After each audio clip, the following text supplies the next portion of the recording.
नमस्कार श्रोता मित्रों, रश्मि की दुनिया में आपका स्वागत है।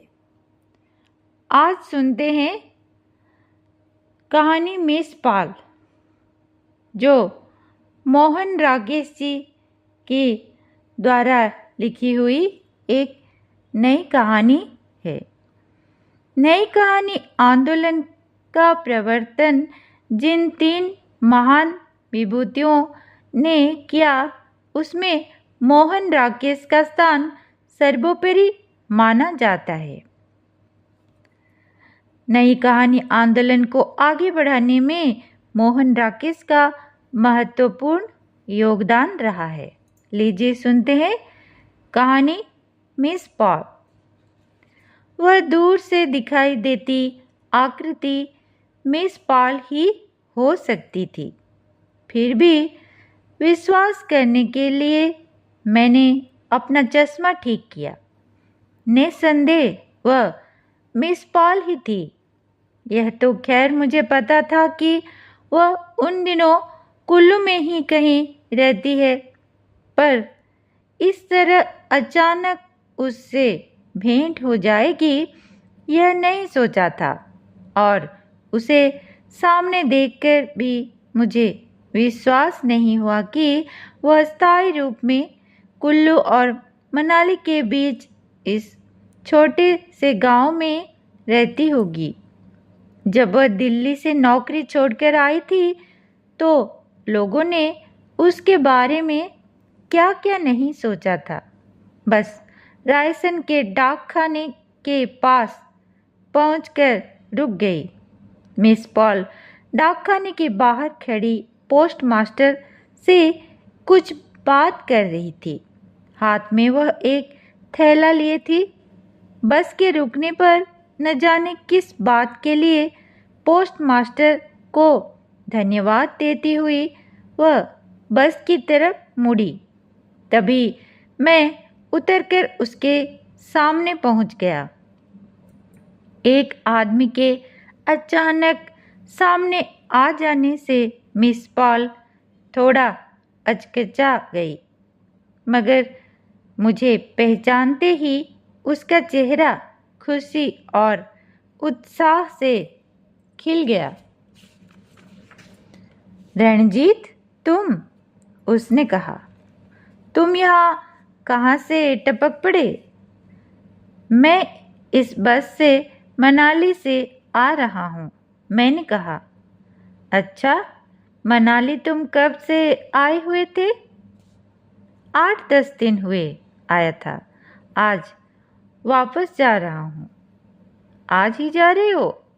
मिस पॉल के चेहरे से आधा उत्साह गायब हो गया। देखो, कितनी बुरी बात है कि 8-10 दिन से तुम यहाँ हो और मुझसे मिलने की तुमने कोशिश भी नहीं की। तुम्हें यह तो पता ही था कि मैं आजकल कुल्लू में हूँ। हाँ, यह तो पता था, पर यह नहीं पता था कि कुल्लू के किस हिस्से में हो। अब भी तुम अचानक ही दिखाई दे गई। नहीं, मुझे कहाँ से पता चलता कि तुम इस जंगल को आबाद कर रही हो।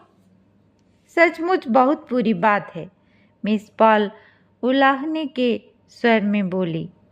तुम इतने दिनों से यहाँ हो और मुझसे तुम्हारी भेंट हुई आज जाने के वक्त। ड्राइवर जोर जोर से हॉर्न बजाने लगा। मिस पॉल ने कुछ चिढ़कर ड्राइवर की तरफ देखा और एक साथ झिड़कने और क्षमा मांगने के स्वर में कहा, बस जी 1 मिनट, मैं भी इसी बस से कुल्लू चल रही हूँ। मुझे कुल्लू की एक सीट दे दीजिए। Thank you very much. और फिर मेरी तरफ मुड़कर बोली, तुम इस बस से कहाँ तक जा रहे हो? आज तो इस बस से जोगिंदर नगर जाऊंगा। वहाँ एक दिन रहकर कल सुबह आगे की बस पकड़ूंगा। ड्राइवर अब और जोर से हॉर्न बजाने लगा।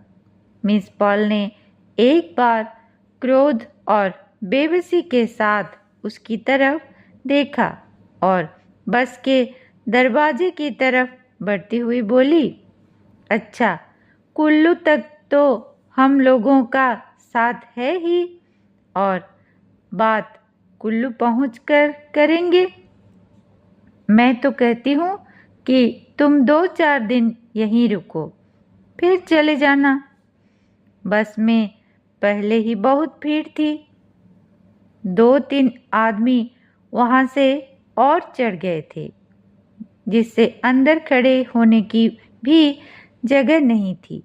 मिस पॉल दरवाजे से अंदर जाने लगी तो कंडक्टर ने हाथ बढ़ाकर उसे रोक दिया।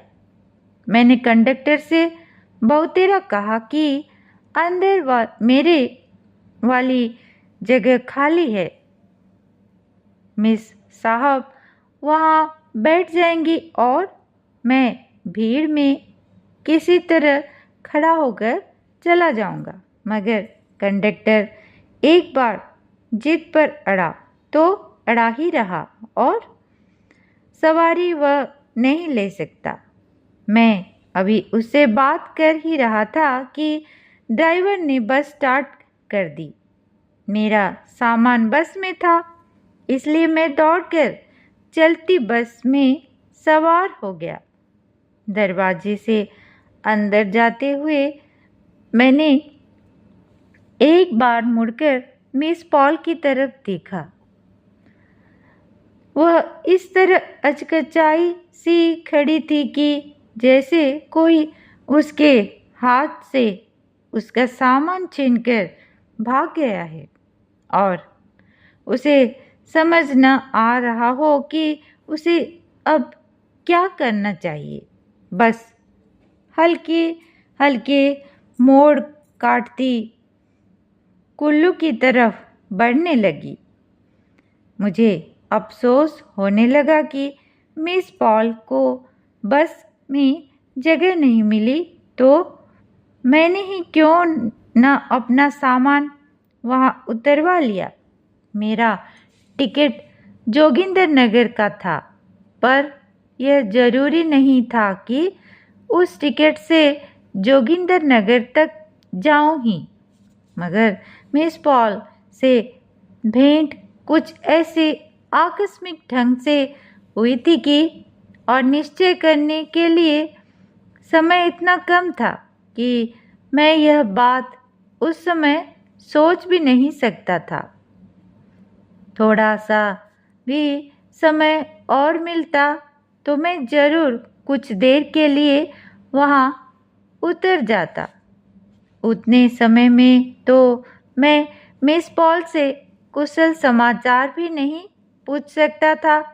हालांकि मन में उसके संबंध में कितना कुछ जानने की उत्सुकता थी।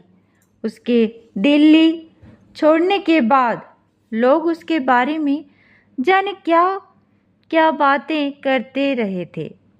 किसी का ख्याल था कि उसने कुल्लू में एक रिटायर्ड अंग्रेज मेजर से शादी कर ली है और मेजर ने अपने सेब के बगीचे उसके नाम कर दिए हैं। किसी की सूचना थी कि उसे वहाँ सरकार की तरफ से वजीफा मिल रहा है और वह करती वर्ती कुछ नहीं, बस घूमती और हवा खाती है। कुछ ऐसे लोग भी थे जिनका कहना था कि मिस पॉल का दिमाग खराब हो गया है और सरकार से इलाज के लिए अमृतसर पागल खाने में भेज रही है।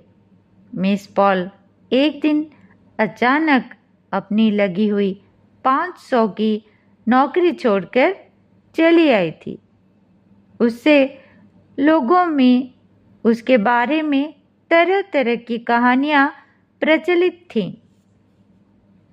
जिन दिनों मिस पॉल ने त्याग पत्र दिया, मैं दिल्ली में नहीं था।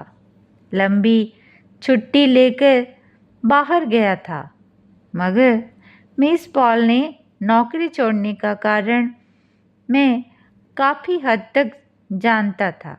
वह सूचना विभाग में हम लोगों के साथ काम करती थी और राजेंद्र नगर में हमारे घर से 10-12 घर छोड़कर रहती थी। दिल्ली में भी उसका जीवन काफ़ी अकेला था, क्योंकि दफ्तर के ज़्यादातर लोगों से उसका मनमुटाव था और बाहर के लोगों से वह मिलती बहुत कम थी। दफ्तर का वातावरण उसे अपने अनुकूल नहीं लगता था। वह वहाँ एक एक दिन जैसे गिनकर काटती थी। उसे हर एक से शिकायत थी कि वह घटिया किस्म का आदमी है, जिसके साथ उसका उठना बैठना नहीं हो सकता। ये लोग इतने ओछे और बेईमान हैं, वह कहा करती। इतनी छोटी और कमीनी बातों करते हैं कि मेरा इनके बीच काम करने हर वक्त दम घुटता रहता है। जाने क्यों ये लोग इतनी छोटी छोटी बातों पर एक दूसरे से लड़ते हैं और अपने छोटे छोटे स्वार्थों के लिए एक दूसरे को कुचलने की कोशिश करते रहते हैं। मगर उस वातावरण में उसके दुखी रहने का मुख्य कारण दूसरा था, जिसे वह मुंह से स्वीकार नहीं करती थी। लोग इस बात को जानते थे, इसलिए जानबूझकर उसे छेड़ने के लिए कुछ न कुछ कहा करते थे। बुखरिया तो रोज ही उसके रंग रूप पर कोई न कोई टिप्पणी कर देता था। क्या बात है मिस पॉल, आज रंग बहुत निखर रहा है। दूसरी तरफ से जोरावर सिंह बात जोड़ देता। आजकल मिस पॉल पहले से स्लिम भी तो हो रही है। मिस पॉल इन संकेतों से बुरी तरह परेशान हो उठती और कई बार ऐसे मौके पर कमरे से उठकर चली जाती। उसकी पोशाक पर भी लोग तरह तरह के टिप्पणियां करते रहते थे। वह शायद अपने मोटापे की क्षतिपूर्ण के लिए ही बाल छोटे कटवाती थी, बगैर बाह की कमीजें पहनती थी और बनाव श्रृंगार से चिढ़ होने पर भी रोज काफ़ी समय मेकअप पर खर्च करती थी। मगर दफ्तर में दाखिल होते ही उसे किसी न किसी के मुंह से ऐसी बात सुनने को मिल जाती थी। मिस पॉल, इस नई कमीज का डिजाइन बहुत अच्छा है। आज तो गजब ठा रही हो तुम। मिस पॉल को इस तरह की हर बात दिल में चुभ जाती थी। जितनी देर दफ्तर में रहती उसका चेहरा गंभीर बना रहता। जब 5 बजे तो वह इस तरह अपनी मेज से उठती जैसे कई घंटे की सजा भोगने के बाद उसे छुट्टी मिली हो। दफ्तर से उठकर वह सीधी अपने घर चली जाती और अगले दिन सुबह दफ्तर के लिए निकलने तक वहीं रहती। शायद दफ्तर के लोगों से तंग आ जाने की वजह से ही वह और लोगों से भी मेलजोल नहीं रखना चाहती थी। मेरा घर पास होने की वजह से, या शायद इसलिए कि दफ्तर के लोगों में एक मैं ही था जिसने उसे कभी शिकायत का मौका नहीं दिया था। वह कभी शाम को हमारे यहाँ चली आती थी। मैं अपनी बुआ के पास रहता था और मिस पॉल मेरी बुआ और उनकी लड़कियों से काफ़ी घुल मिल गई थी। कई बार घर के कामों में वह उनका हाथ भी बंटा देती थी। किस दिन हम उसके यहाँ चले जाते थे, वह घर में समय बिताने के लिए संगीत और चित्रकला का अभ्यास करती थी।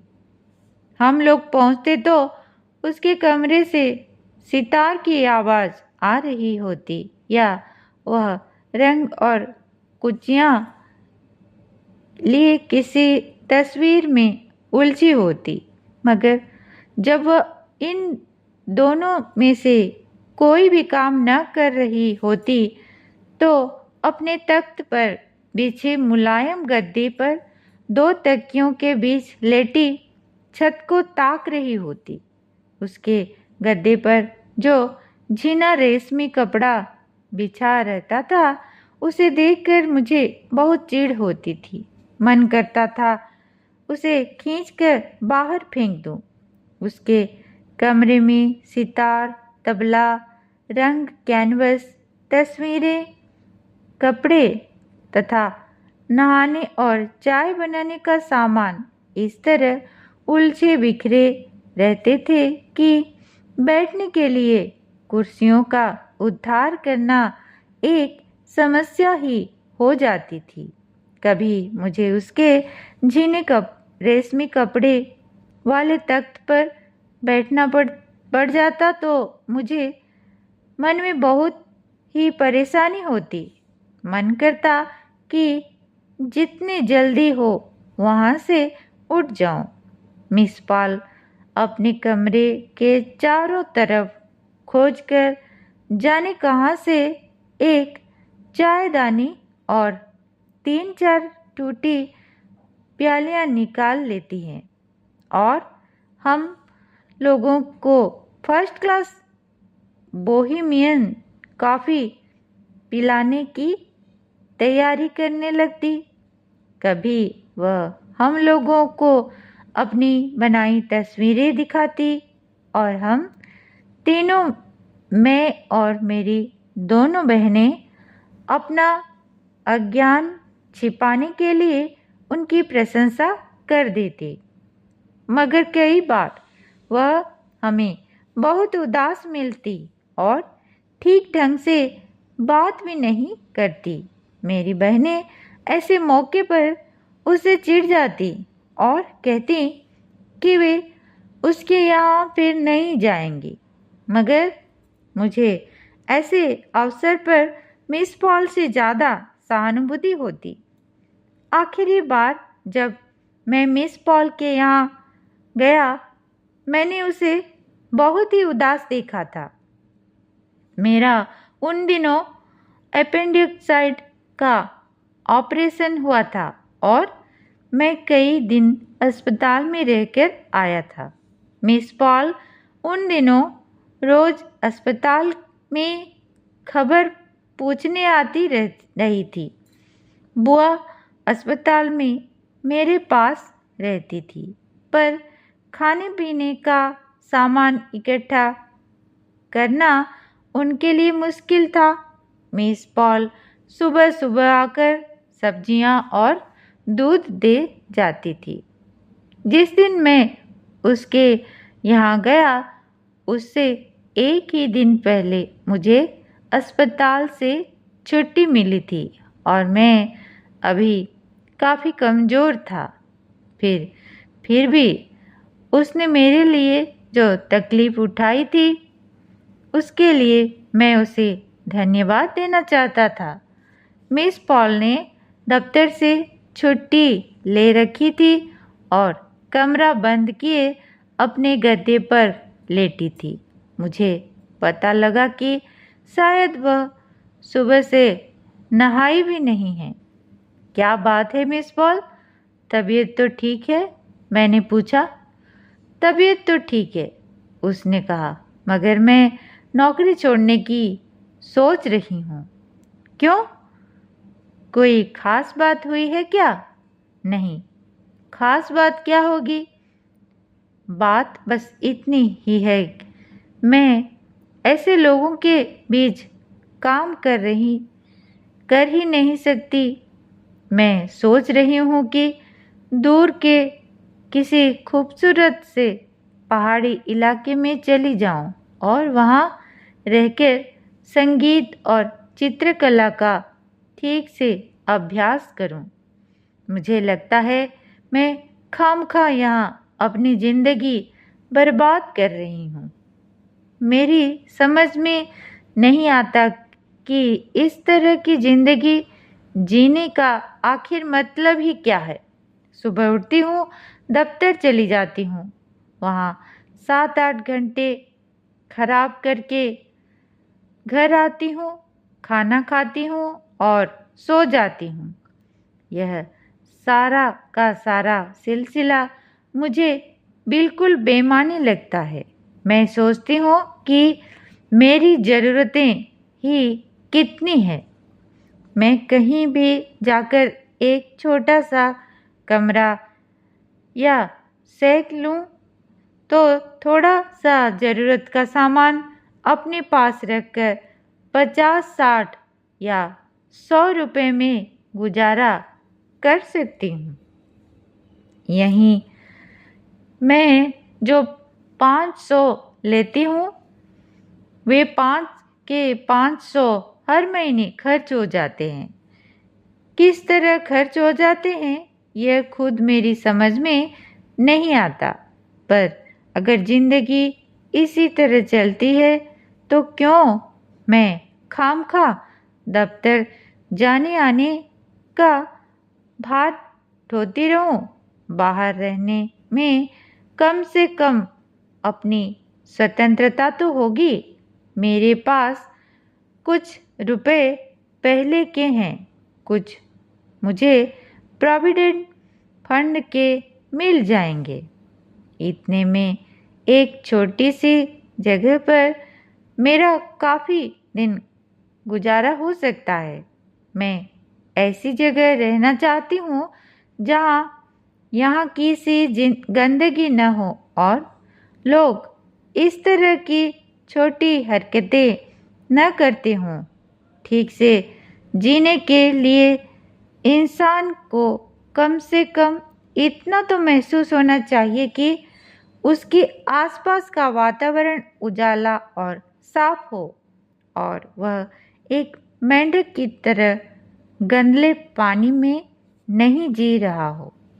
मगर तुम यह कैसे कह रही हो कि जहाँ भी तुम जाकर रहोगी वहाँ हर चीज़ वैसी ही होगी जैसी तुम चाहती हो। मैं तो समझता हूँ कि इंसान जहाँ भी चला जाए अच्छी और बुरी दोनों तरह की चीज़ें उसे अपने आसपास मिलेंगी ही। तुम यहाँ के वातावरण से घबराकर कहीं और जाती हो तो यह कैसे कहा जा सकता है कि वहाँ का वातावरण भी तुम्हें ऐसा ही नहीं लगेगा। इसलिए मेरे ख्याल से नौकरी छोड़ने की बात तुम गलत सोचती हो। तुम यहीं रहो और अपना संगीत और चित्रकला का अभ्यास करती रहो। लोग जैसी बातें करते हैं करने दो, पर मिस पॉल की वितृष्णा इससे कम नहीं हुई। तुम नहीं समझते रणजीत, वह बोली। यहाँ ऐसे लोगों के बीच और रहूंगी तो मेरा दिमाग बिल्कुल खोखला हो जाएगा। तुम नहीं जानते कि मैं जो तुम्हारे लिए सुबह दूध और सब्जियां लेकर जाती रही हूँ उसे लेकर भी ये लोग क्या क्या बातें करते रहे हैं। जो लोग अच्छे हैं, अच्छे से काम का ऐसा कमीना मतलब लेते हों, उनके बीच आदमी रह ही कैसे सकता है। मैंने यह सब बहुत दिन सह लिया है, अब और मुझसे नहीं सहा जाता। मैं सोच रही हूँ जितनी जल्दी हो सके यहाँ से चली जाऊँ। बस यही एक बात तय नहीं कर पा रही कि कहाँ जाऊँ। अकेली होने से किसी अनजान जगह जाकर रहते डर लगता है। तुम जानते ही हो कि मैं, और एक बात को बीच में छोड़कर वह उठ खड़ी हुई। अच्छा, तुम्हारे लिए कुछ चाय वाय तो बनाओ? तुम अभी अस्पताल से निकल कर आए हो और मैं हूँ कि अपनी ही बात किए जा रही हूँ। तुम्हें अभी कुछ दिन घर पर आराम करना चाहिए। अभी से इस तरह चलना फिरना ठीक नहीं। मैं चाय नहीं पीऊँगा, मैंने कहा। मैं तुम्हें कुछ समझा तो नहीं सकता, सिर्फ इतना कह सकता हूँ कि तुम लोगों की बातों को ज़रूरत से ज़्यादा महत्व दे रही हो। मेरा यह भी ख्याल है कि लोग वास्तव में उतने बुरे नहीं हैं जितना कि तुम उन्हें समझती हो। अगर तुम इस नज़र से सोचो कि इस बात को रहने दो। मिस पॉल ने मेरी बात बीच में ही काट दी। मैं इन लोगों से दिल से नफरत करती हूँ। तुम इन्हें इंसान समझते हो?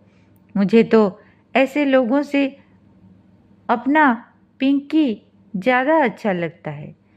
यह उन सब से कहीं ज़्यादा सभ्य है। पिंकी मिस पॉल का छोटा सा कुत्ता था। वह कुछ देर उसे गोदी में लिए उसके बालों पर हाथ फेरती रही। मैंने पहले भी कई बार देखा था कि वह उस कुत्ते को एक बच्चे की तरह प्यार करती है और उसे खाना खिलाकर बच्चों की तरह ही तौलिए से उसका मुंह पोंछती है। मैं कुछ देर बाद वहाँ से उठकर चला तो मिस पॉल पिंकी को गोदी में लिए मुझे बाहर दरवाजे तक छोड़ने आई। अंकल को टाटा करो, वह पिंकी की एक अगली टांग हाथ से हिलाती हुई बोली। टाटा टाटा।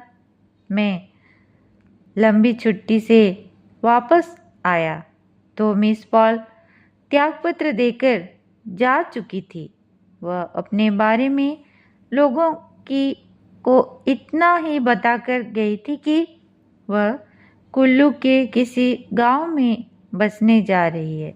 बाकी बातों लोगों की कल्पना ने अपने आप जोड़ दी थी।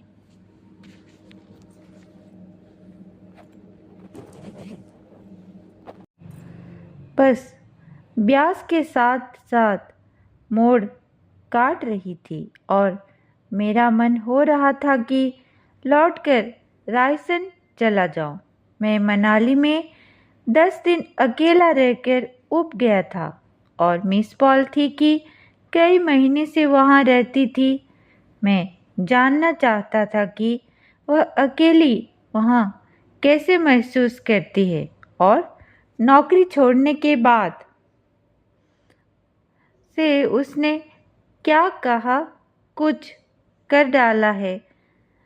यूं एक अपरिचित स्थान पर किसी पुराने परिचित से मिलने और बात करने का भी अपना आकर्षण होता है। बस जब कुल्लू पहुंचकर रुकी तो मैंने अपना सामान वहां उतरवाकर हिमाचल राज्य परिवहन के दफ्तर में रखवा दिया और रायसन के लिए वापसी की पहली बस पकड़ ली। बस ने 15-20 मिनट में मुझे रायसन के बाजार में उतार दिया। मैंने वहाँ एक दुकानदार से पूछा कि मिस पॉल कहाँ रहती है। मिस पॉल कौन है भाई? दुकानदार ने अपने पास बैठे युवक से पूछा। वह तो नहीं, वह कटे वालों वाली मिस। हाँ हाँ, वही होगी। दुकान में और भी 4-5 व्यक्ति थे। उन सब की आंखें मेरी तरफ घूम गई। मुझे लगा वैसे जैसे वे मन में यह तय करना चाह रहे हों कि कटे वालों वाली मिस के साथ मेरा क्या रिश्ता होगा। चलिए, मैं आपको उसके यहाँ छोड़ आता हूँ, कहकर युवक दुकान से उतर आया। सड़क पर मेरे साथ चलते हुए उसने पूछा, क्यों भाई साहब, यह मिस क्या अकेली ही है न? हाँ, अकेली ही है। कुछ देर हम लोग चुप रहकर चलते रहे। फिर उसने पूछा, आप उसके क्या लगते हैं? मुझे समझ नहीं आया कि मैं उसको क्या उत्तर दूं। पल भर सोचकर मैंने कहा, मैं उसका रिश्तेदार नहीं हूँ, उसे वैसे ही जानता हूँ। सड़क से बाईं तरफ थोड़ा ऊपर जो जाकर हम लोग एक खुले मैदान में पहुंच गए। मैदान चारों तरफ से पेड़ों से घिरा था और बीच में 5-6 जालीदार कॉटेज बने थे, जो बड़े बड़े मुर्गी खानों जैसे लगते थे। लड़का मुझे बताकर कि उनमें पहला कॉटेज मिस पॉल का है, वहाँ से लौट गया। मैंने जाकर कॉटेज का दरवाज़ा खटखटाया। कौन है? अंदर से मिस पॉल की आवाज़ सुनाई दी। एक मेहमान है मिस, दरवाज़ा खोलो। दरवाज़ा खुला है, आ जाइए। मैंने दरवाज़ा धकेल कर खोल दिया और अंदर चला गया। मिस पॉल ने एक चारपाई पर अपना गद्दा लगा रखा था और उसी तरह 2 तकियों के बीच लेटी थी, जैसे दिल्ली में अपने तख्त पर लेटी रहती थी। सिरहाने के पास एक खुली हुई पुस्तक रखी थी, बर्ट्रैंड रसेल की कॉन्क्वेस्ट ऑफ हैप्पीनेस। मैं देखकर तय नहीं कर सका कि वह पुस्तक पढ़ रही थी या लेटी हुई सिर्फ छत की तरफ देख रही थी। मुझे देखते ही वह चौंक कर बैठ गई। अरे तुम? हाँ मैं। तुमने सोचा भी नहीं होगा कि गया आदमी फिर वापस भी आ सकता है।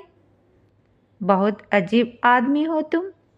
वापस आना था तो उसी समय क्यों नहीं उतर गए, बजाय इसके कि शुक्रिया अदा करो जो 7 मील जाकर वापस चला आया हूँ। शुक्रिया अदा करती अगर तुम उसी समय उतर जाते और मुझे बस में अपनी सीट ले लेने देते। मैंने ठहाका लगाया और बैठने के लिए जगह ढूंढने लगा। वहाँ भी चारों तरफ वही बिखराव और अव्यवस्था थी जो दिल्ली में उसके घर दिखाई दिया करती थी। हर चीज़ हर दूसरी चीज़ की जगह काम में लाई जा रही थी। एक कुर्सी ऊपर से नीचे तक मैले कपड़ों से लदी थी, दूसरी पर कुछ रंग बिखरे थे और एक प्लेट रखी थी जिसमें बहुत सी कीलें पड़ी थी। बैठो, मैं झट से तुम्हारे लिए चाय बनाती हूँ। मिस पॉल व्यस्त होकर उठने लगी। अभी मुझसे बैठने को तो कहा नहीं, और चाय की फिक्र पहले से करने लगी। मैंने कहा, मुझे बैठने की जगह बता दो और चाय वाय रहने दो। इस वक्त तुम्हारी बोहेमियन चाय पीने का जरा मन नहीं है तो मत पियो। मुझे कौन झंझट करना अच्छा लगता है। बैठने की जगह मैं अभी बनाए देती हूँ। और कपड़े हटाकर उसने एक कुर्सी खाली कर दी। बाईं तरफ एक बड़ी सी मेज थी, पर उस पर भी इतनी चीज़ें पड़ी थी कि कहीं कुहनी रखने तक की भी जगह नहीं थी। मैंने बैठकर टांगे फैलाने की कोशिश की तो पता चला कपड़ों के ढेर के नीचे मिस पॉल ने अपने बनाए खाके रखे हैं। मिस पॉल फिर से अपने बिस्तर में तकियों के सहारे बैठ गई थी। गद्दे पर उसने वही झीना रेशमी कपड़ा बिछा रखा था जिसे देखकर मुझे चिढ़ हुआ करती थी। मेरा उस समय भी मन हुआ कि उस कपड़े को निकाल कर फाड़ूं या कहीं आग में झोंक दूं। मैंने सिगरेट सुलगाने के लिए मेज से दियासलाई की डिबिया उठाई, मगर खोलते ही वापस रख दी।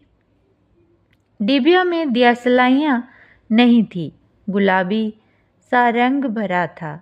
मैंने चारों तरफ नज़र दौड़ाई, मगर और डिबिया कहीं दिखाई नहीं दी। दियासलाई किचन में होंगी, मैं अभी लाती हूँ, कहती हुई मिस पॉल फिर उठी और कमरे से चली गई। मैं उतनी देर आसपास देखता रहा। मुझे फिर उस दिन की याद हो आई जिस दिन मैं मिस पॉल के घर देर तक बैठा उससे बातें करता रहता था। पिंकी से मिस पॉल के टाटा कराने की बात याद आने से मैं हंस दिया। तभी मिस पॉल दियासलाई की डिबिया ले आई। मेरे अकेले में हंसना शायद उसे बहुत अस्वाभाविक लगा। वह सहसा गंभीर हो गई। किसी ने कुछ पिला विला दिया है क्या? उसने मजाक और शिकायत के स्वर में कहा। मैं अपने इस तरह लौट कर आने की बात पर हंस रहा हूँ और जैसे अपने को ही अपने झूठ के विश्वास दिलाने के लिए मैंने अपनी हंसी की नकल की और कहा, मैं सोच भी नहीं सकता था कि इस अनजान जगह पर अचानक तुमसे भेंट हो जाएगी। और तुम्ही ने कहाँ सोचा होगा कि जो आदमी बस में आगे चला गया था वह घंटा भर बाद तुम्हारे कमरे में बैठा तुमसे बात कर रहा होगा और विश्वास करके कि मैंने अपने हंसने के कारण की व्याख्या कर दी है। मैंने पूछा, तुम्हारा पिंकी कहाँ है? यहाँ दिखाई नहीं दे रहा। मिस पॉल पहले से भी गंभीर हो गई।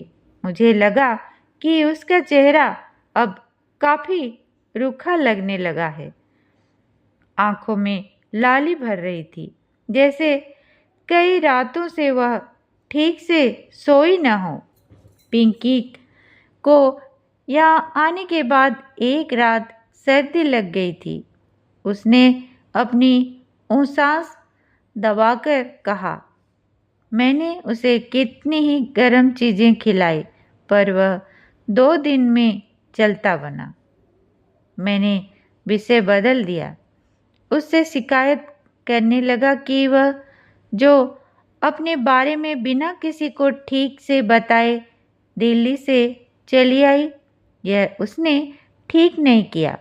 दफ्तर में अब भी लोग मिस पॉल की बात करके हंसते होंगे।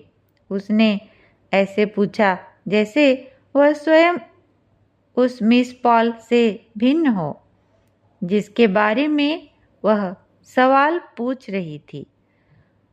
उसकी आंखों में यह जानने की बहुत उत्सुकता भर रही थी कि मैं उसके सवाल का क्या जवाब देता हूँ।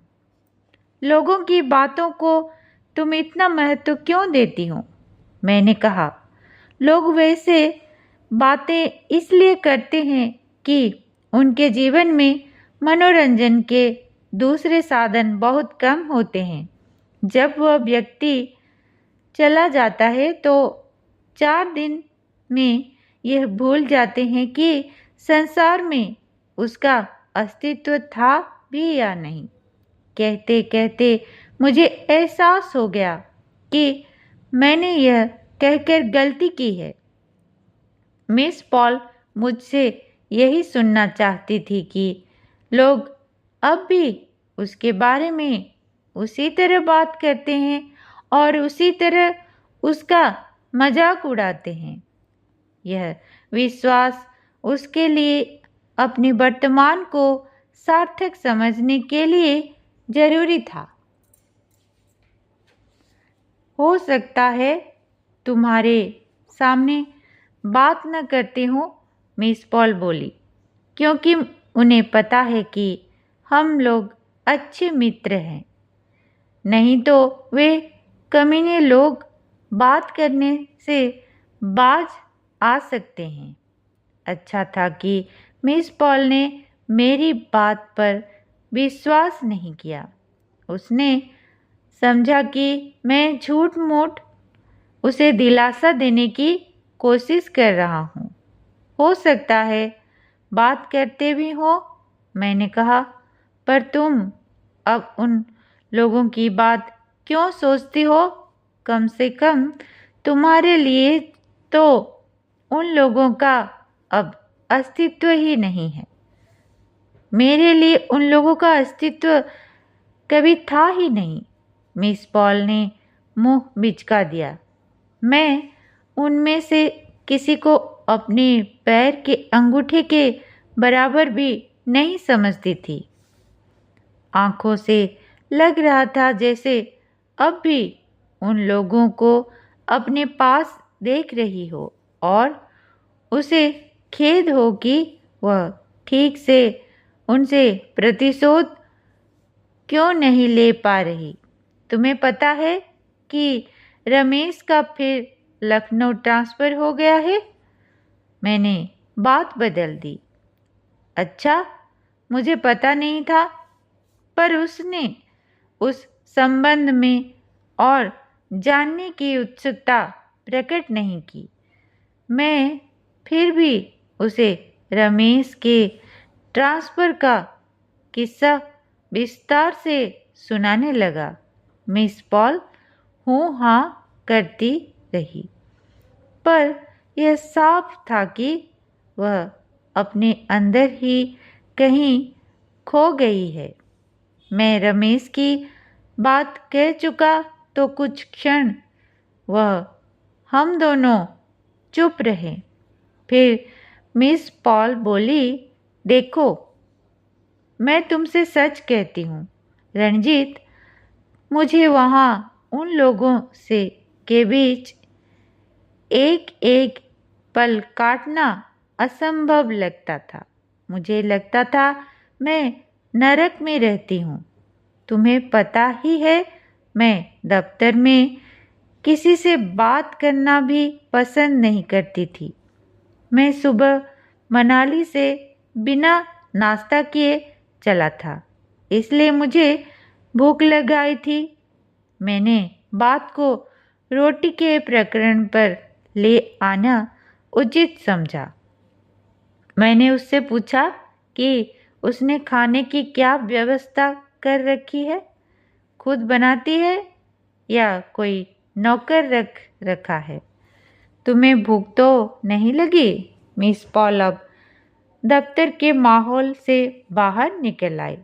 लगी हो तो उधर मेरे साथ किचन में चलो, जो कुछ बना है इस वक्त तो तुम्हें उसी में से थोड़ा बहुत खा लेना होगा। शाम को मैं तुम्हें ठीक से बनाकर खिलाऊंगी। मुझे तुम्हारे आने का पता होता तो मैं इस वक्त भी कुछ और चीज़ बना रखती। यहाँ बाजार में तो कुछ मिलता ही नहीं। किसी दिन अच्छी सब्जी मिल जाए तो समझो बड़े भाग्य का दिन है। कोई दिन होता है जिस दिन एक आध अंडा मिल जाता है। शाम को मैं तुम्हारे लिए मछली बनाऊंगी। यहाँ की ट्राउट बहुत अच्छी होती है मगर मिलती बहुत मुश्किल से है। मुझे खुशी हुई कि मैंने सफलतापूर्वक बात का विषय बदल दिया है। मिस पॉल बिस्तर से उठकर खड़ी हो गई थी। मैंने भी कुर्सी से उठते हुए कहा, आओ चलकर तुम्हारे रसोई घर तो देख लो। इस समय मुझे कसकर भूख लगी है, इसलिए जो कुछ भी बना है वह मुझे ट्राउट से अच्छा लगेगा। शाम को मैं जोगिंदर नगर पहुंच जाऊंगा। मिस पॉल दरवाजे से बाहर निकलती हुई सहसा रुक गई। तुम्हें शाम को जोगिंदर नगर ही पहुंचना है तो लौट कर क्यों आए थे? यह बात तुम गांठ में बांध लो कि आज मैं तुम्हें यहाँ से नहीं जाने दूंगी। तुम्हें पता है, इन 3 महीनों में तुम मेरे यहाँ पहले ही मेहमान आए हो। मैं तुम्हें आज कैसे जाने दे सकती हूँ? तुम्हारे साथ कुछ सामान अमन भी है या ऐसे ही चले आए थे? मैंने उसे बताया कि मैं अपना सामान हिमाचल राज्य परिवहन के दफ्तर में छोड़ आया हूँ और उससे कह आया हूँ कि 2 घंटे में लौट आऊँगा। मैं अभी पोस्टमास्टर से वहाँ टेलीफोन करा दूँगी। कल तक तुम्हारा सामान यहाँ ले आएंगे। तुम कम से कम 1 सप्ताह यहाँ रहोगे, समझे? मुझे पता होता कि तुम मनाली में आए हुए हो तो मैं भी कुछ दिन के लिए वहाँ चली आती। आजकल तो मैं यहाँ खैर, तुम पहले उधर तो आओ। नहीं, भूख के मारे ही यहाँ से भाग जाओगे। मैं इस नई स्थिति के लिए तैयार नहीं था। उस संबंध में बाद में बात करने की सोचकर मैं उसके साथ रसोई घर में चला गया। रसोई घर में कमरे जितनी अराजकता नहीं थी, शायद इसलिए कि वहाँ सामान की ही बहुत कम था। एक कपड़े की आराम कुर्सी थी जो लगभग खाली ही थी। उस पर सिर्फ नमक का एक डिब्बा रखा हुआ था। शायद मिस पॉल उस पर बैठकर खाना बनाती थी। खाना बनाने का और सारा सामान एक टूटी हुई मेज पर रखा था। कुर्सी पर रखा हुआ डिब्बा उसने जल्दी से उठाकर मेज पर रख दिया और इस तरह मेरे बैठने के लिए जगह कर दी। फिर मिस पॉल ने जल्दी स्टोव जलाया और सब्जी की पतीली उस पर रख दी। कलछी साफ नहीं थी। वह उसे साफ करने के लिए बाहर चली गई। लौटकर उसे कलछी को पोंछने के लिए कोई कपड़ा नहीं मिला। उसने अपनी कमीज से ही उसे पोंछ लिया और सब्जी को हिलाने लगी। 2 आदमियों का खाना है भी या दोनों को ही भूखे रहना पड़ेगा? मैंने पूछा। खाना बहुत है, मिस पॉल झुककर पतीली में देखती हुई बोली। क्या क्या है? मिस पॉल कलछी से पतीली में टटोल कर देखने लगी। बहुत कुछ है। आलू भी है, बैंगन भी है और शायद बीच में एक आध टिंडा भी है। यह सब्जी मैंने परसों बनाई थी। परसों? मैं ऐसे चौंक गया जैसे मेरा माथा सहसा किसी चीज से टकरा गया हो। मिस पॉल कलछी चलाती रही। हर रोज तो नहीं बना पाती हूँ, वह बोली। रोज बनाने लगूं तो बस खाना बनाने की ही हो रहूं और अपने अकेली के लिए रोज बनाने का उत्साह भी तो नहीं होता। कई बार तो सप्ताह भर का खाना एक साथ बना लेती हूँ और फिर निश्चिंत होकर खाती रहती हूँ। कहो तो तुम्हारे लिए भी मैं अभी ताज़ा बना दूँ? तो चपातियाँ भी क्या परसों की ही बना रखी है? मैं अनायास कुर्सी से उठ खड़ा हुआ। आओ इधर आकर देख लो, खा सकोगे या नहीं? वह कोने में रखे हुए बेंत के संदूक के पास चली गई। मैं भी उसके पास पहुंच गया। मिस पॉल ने संदूक का ढकना उठा लिया। संदूक में 25-30 खुश्क चपातियां पड़ी थी।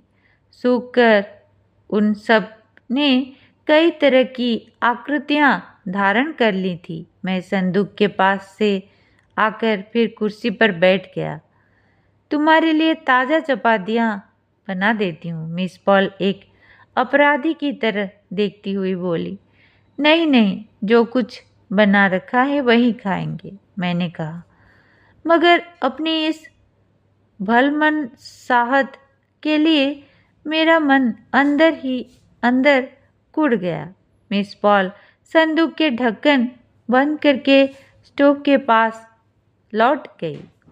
सब्जी 3 दिन से ज़्यादा नहीं चलती, वह बोली।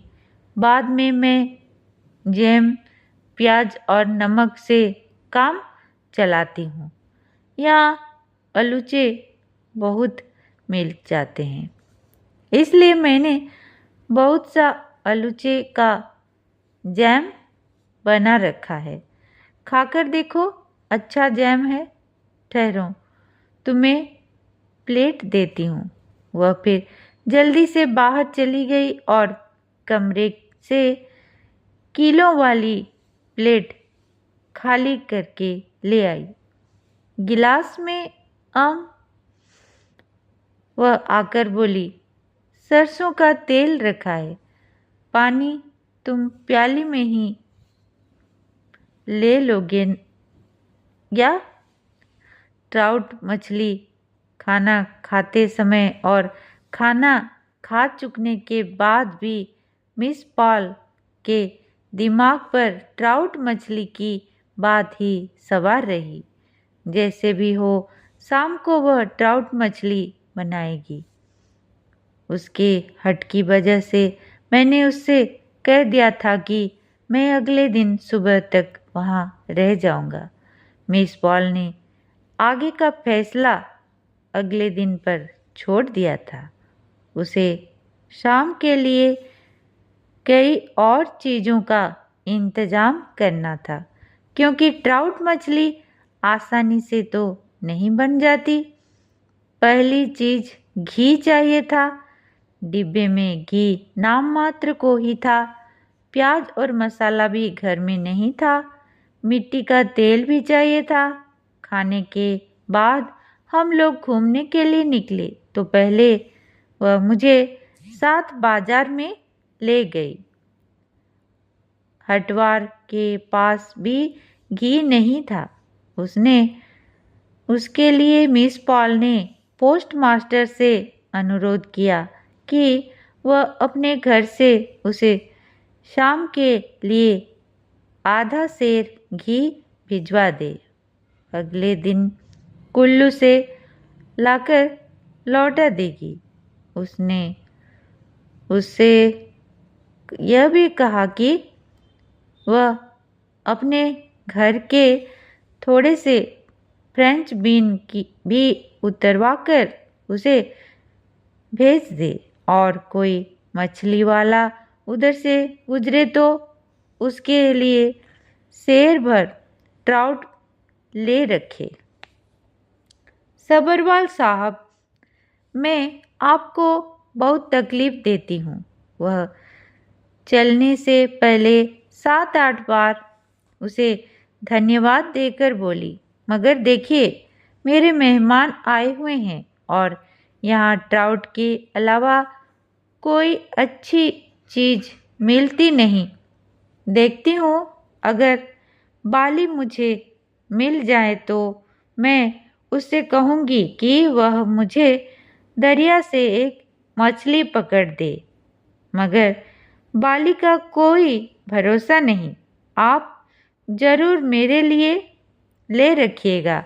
मैंने मिसेज एटकिंसन को भी कहला दिया है, उन्होंने भी ले ली तो मैं आज और कल दोनों दिन बना लूँगी।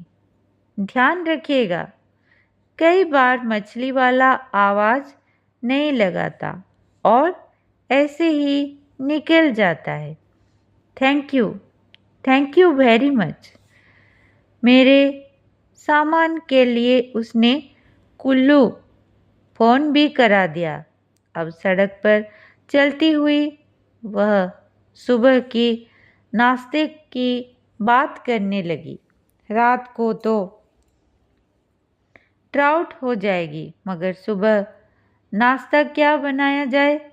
डबल रोटी यहाँ नहीं मिलेगी, नहीं तो तुम्हें शहद के टोस्ट ही बनाकर खिलाती। अच्छा खैर, देखो सड़क पर खुली धूप फैली थी और भेड़ों और पश्म के बकरों का रेवड़ हमारे आगे आगे चल रहा था। साथ 2 कुत्ते जीभ लपलपाते हुए पहरेदारी करते जा रहे थे। सामने से एक जीप के आ जाने से रेवड़ में खलबली मच गई। बकरी वाले भेड़ों को पहाड़ की तरफ धकेलने लगे।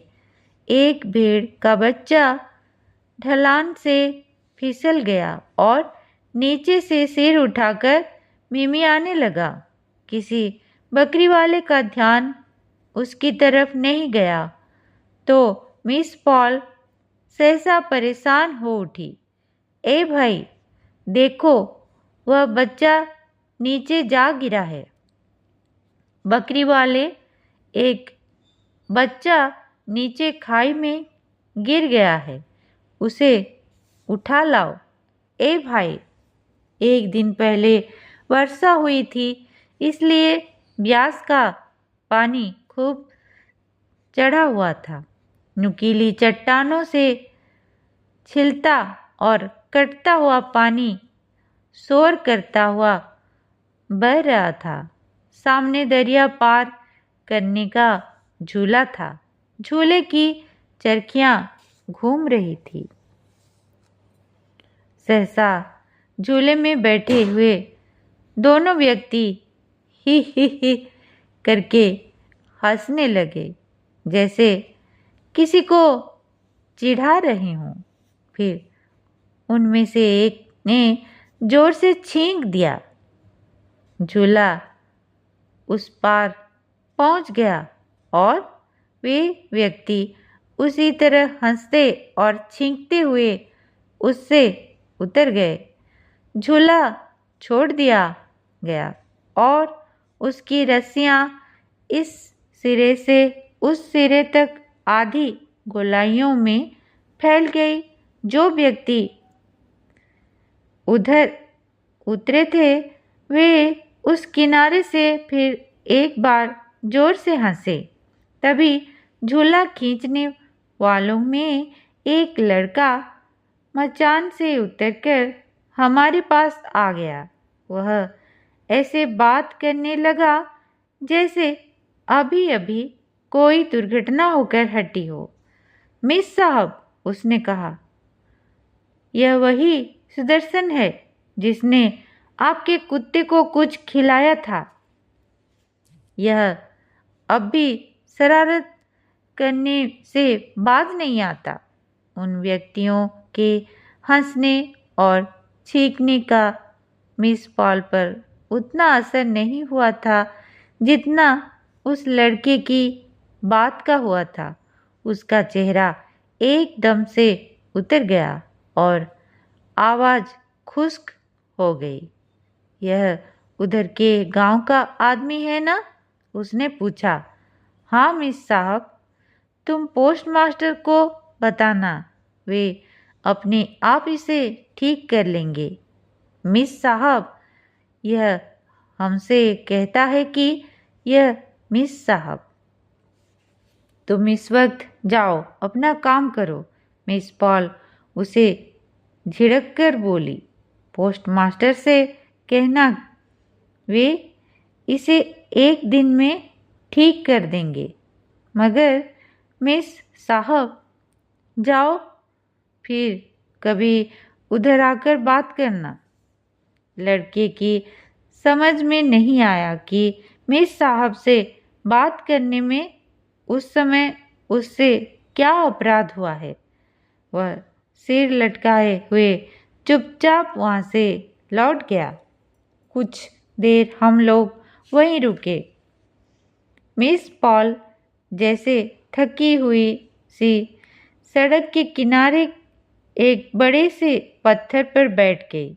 मैं दरिया के उस पार पहाड़ की चोटी पर उगे हुए वृक्षों की लंबी पंक्ति को देखने लगा जो नीले आकाश और गुब्बारे जैसे सफ़ेद बादलों के बीच खींची हुई लकीर सी लगती थी।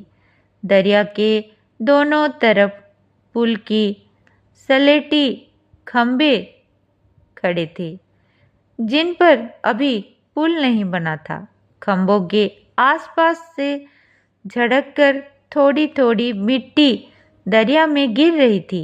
मैंने उधर से आंखें हटाकर मिस पॉल की तरफ देखा। मिस पॉल मेरी तरफ देख रही थी। शायद वह जानना चाहती थी कि झूले वाले लड़के की बात पर का मेरे मन पर क्या प्रभाव पड़ा है।